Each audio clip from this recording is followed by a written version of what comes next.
ఈరోజు మనం చాలా ఇంపార్టెంట్ టాపిక్ గురించి మాట్లాడుకుందాం.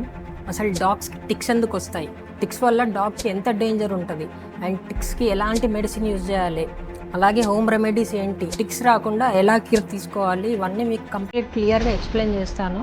టిక్స్ అంటే చిన్న పారాసైట్స్ అండి. అవి మన డాగ్ బాడీ పైన ఉండి వాటి బ్లడ్ తాగుతూ పెరుగుతూ టిక్స్ ఉన్న డాగ్స్కి ఫీవర్ వస్తుంది, స్కిన్ ఇన్ఫెక్షన్ ఉంటుంది, టిక్ ఫీవర్ లాంటి సీరియస్ డిసీజెస్ అనేవి స్ప్రెడ్ అవుతాయి. అండ్ మెయిన్గా గ్రాస్ ఏరియా లేదంటే ఓపెన్ ల్యాండ్స్లో బయట మనం వాకింగ్ తీసుకుపోయి చెట్ల దగ్గర ఆడుకోవడానికి వదిలేస్తూ ఉంటాం కదా. సో ఆ ప్లేస్లలో కూడా మనకి డాగ్స్కి టిక్స్ అనేవి వచ్చే ఛాన్సెస్ అనేవి ఎక్కువ ఉంటాయి. అండ్ వీక్ ఇమ్యూనిటీ, ప్రాపర్గా డాగ్కి డైట్ లేకపోతే, న్యూట్రిషన్స్ అనేవి బ్యాలెన్స్గా లేకపోతే టిక్స్ అనేవి తొందరగా గ్రో అయ్యే ఛాన్సెస్ అనేవి ఎక్కువ ఉంటాయి. మెయిన్గా డాగ్ అనేది ఎక్కువ స్క్రాచ్ చేసుకుంటూ ఉంటుంది, ఇచ్చింగ్ అనేది ఎక్కువ ఉంటుంది, అండ్ సివియర్ ఎయిర్ ఫాల్ ఉంటుంది అనమాట. ఎయిర్ ఫాల్ కూడా చాలా అయిపోతూ ఉంటుంది.